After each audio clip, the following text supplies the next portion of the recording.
$30 miliona u kešu. To je broj od kog ti mozak eksplodira. Ova priča počinje u Los Angelesu, tačnije u predgrađu zvanom Silmar. Meta nije bila banka niti vila. Bio je to visoko bezbednosni magacin kojim upravlja Garda World, ogromna globalna kompanija za upravljanje gotovinom. Bio je Uskrs, 31. marta 2024. Objekat je navodno bio potpuno zaključan. Najluđi deo je da je ekipa nekako provalila u zgradu, ušla u sef i ukrala čitavo bogatstvo bez aktiviranja i jednog sigurnosnog alarma. Ovo nije bila brza pljačka u stilu razbij i beži. Ovo je bila ekspertska, gotovo nevidljiva operacija. Masovna krađa je otkrivena tek sledećeg dana, kada su zaposleni došli na posao i pronašli prazan trezor. Do tada su lopovi već odavno nestali. Tens of millions of dollars in cash. Considered one of the largest cash heists in Los Angeles history. I mean, it's rare we hear about such crazy heists in the real world. Well, now is one of those times. Policija Los Angelesa i FBI su bili potpuno zbunjeni. Kako su izveli tihu, višemilionsku pljačku unutar jednog od najzaštićenijih mesta u Los Angelesu? Objašnjavamo ti kako se desila savršena pljačka od $30 miliona.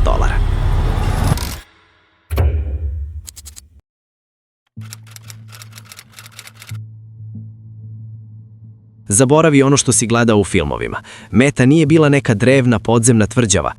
Garda World objekat u Silmaru je bio običan. Spolja je izgledao kao standardni magacin. Dosadan, industrijski, napravljen da se uklopi, ali ono što je čuvao je bilo sve samo nedosadno. Ovaj objekat nije bio javna banka, bio je ogroman centar za upravljanje gotovinom, praktično sef za iznajmljivanje. Čuvao je ogromne količine novca za razne kompanije.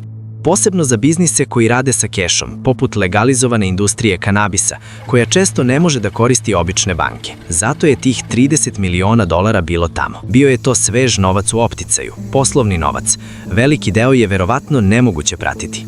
Ako novčanice nisu potpuno nove iz američkog trezora, praćenje je gotovo nemoguće. Bezbednost na ovom mestu je trebala da bude neverovatna, sa višeslojnim alarmima i senzorima pokreta svuda. Stručnjaci za bezbednost kažu da objekat koji drži ovakvu količinu novca mora biti zaštićen od krova do temelja i da bi proboj trebao da bude nemoguć. Ali evo ključnog dela. Sistem je već bio kompromitovan i bezbednost je bila daleko slabija nego što je imala reputaciju. Tu se priča komplikuje i tu su lopovi pronašli svoju prečicu. Neispravan alarmni sistem.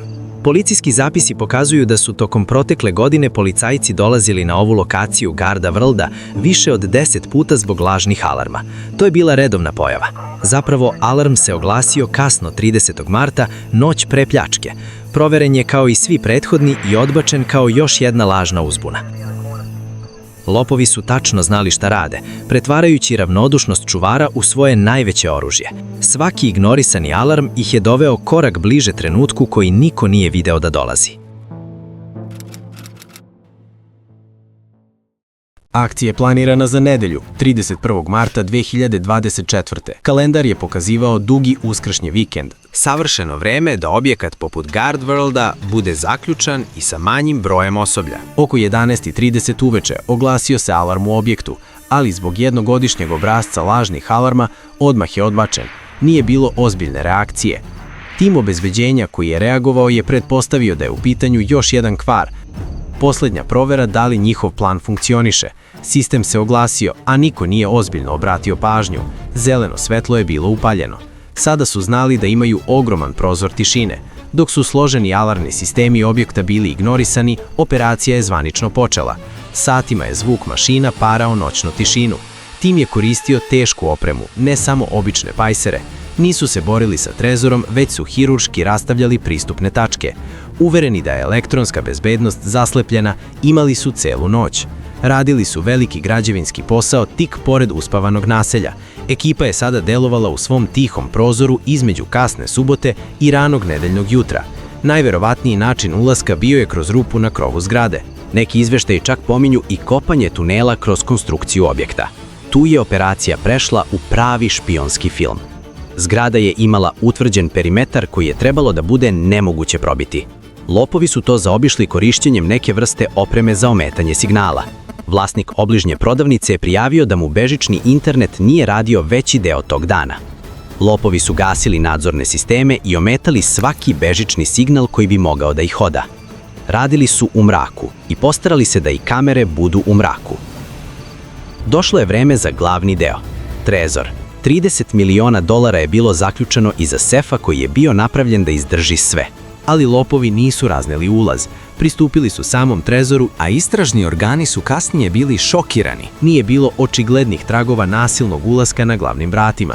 To znači da su imali neverovatan nivo znanja. Poznavali su unutrašnju mehaniku, kodove za zaobilaženje i tačnu lokaciju gde treba bušiti da onesposobe bravu bez aktiviranja seizmičkih detektora, napraviti otvor, ugasiti signale, pristupiti trezoru i utovariti 30 miliona dolara. Jedan komšija je čuo glasno zujanje mašina najmanje 2 sata. Ovo nije bio brz posao. Bio je metodičan, bez žurbe i pun samopouzdanja. Znali su da imaju noć za sebe. Oko 4:30 ujutro na Uskrs ponovo se oglasio alarm. Policija je stigla, napravila krug oko spoljašnjosti zgrade, nije videla ništa sumnjivo i označila poziv kao još jednu lažnu uzbunu. Lopovi su tada pravili svoj završni potez. Razmisli o logistici. 30 miliona dolara u apoenima od 5, 10 i 20 moglo je da teži oko 3000 kilograma, što je otprilike težina manjeg automobila.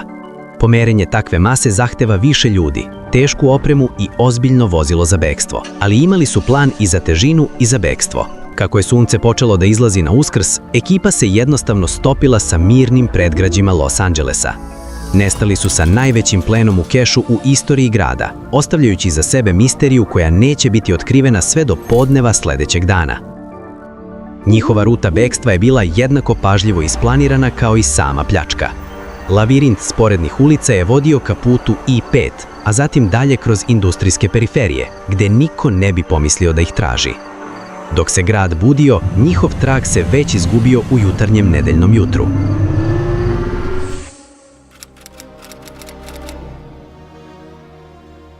Tišina uskršnje nedelje konačno je prekinuta početkom tipične radne nedelje. Bio je ponedeljak ujutru, 1. april. Zaposleni u Garda Worldu stižu u objekat u Silmaru, spremni da obrade novac koji je bio uskladišten tokom dugog prazničnog vikenda. Pratili su uobičajenu proceduru, prolazeći kroz utvrđeni ulaz, kroz slojeve obezbeđenja i konačno do glavnih vrata trezora. Ono što su pronašli unutra je bilo šokantno. Trezor je bio prazan. Svaki svežanj, svaki paket, svih 30 miliona dolara u kešu je nestalo. Nadležni organi su odmah pozvani na lice mesta. FBI je uključen kako bi počeo zajedničku istragu.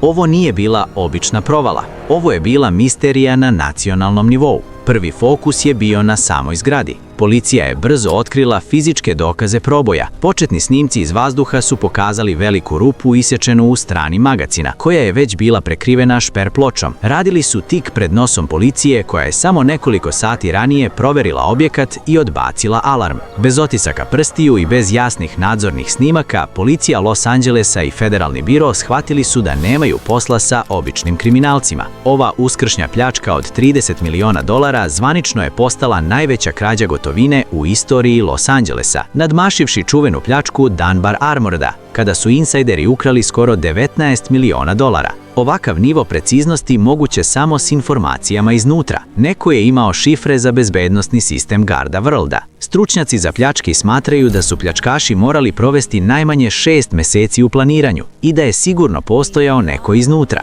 Ovakav zločin je izuzetno specifičan za lokaciju. Moraš imati nekoga ko poznaje objekat, gde su bili alarmi, detektori pokreta, gde su kamere bile usmerene. Ali u ovom trenutku pravo pitanje je gde je novac. Dobra vest za lopove je da je većina ovog novca bila poslovni novac u opticaju. Niko nije beležio serijske brojeve. To čini novac praktično nemogućim za praćenje. Govorimo o čak 3000 kilograma novca. To ne možeš samo da sakriješ ispod dušeka. I sigurno ne možeš tek tako da kupiš Lamborghini bez da alarmiraš federalne vlasti. Lopovi moraju da sakriju fizičku količinu novca, zatim da ga polako ubacuju nazad u promet. Najverovatnije kroz poslove koji rade sa gotovinom i ne privlače pažnju, poput perionica automobila ili određenih maloprodajnih radnji. Do danas lopovi su i dalje na slobodi, pokušavajući da žive normalan život dok čuvaju tajnu vrednu miliona. Iznajmljena vozila su pronađena napuštena i očišćena. Oprema je praćena preko državnih granica pod lažnim identitetima. Obavljeno je na desetine policijskih razgovora i bezbroj tragova vodilo u slepu ulicu. Kako dani prolaze bez hapšenja, ova pljačka sve više ulazi u bogatu legendu smelih krađa i šire, u filmsku istoriju kriminala Los Angelesa. Pretplatite se i vidimo se u sledećem videu.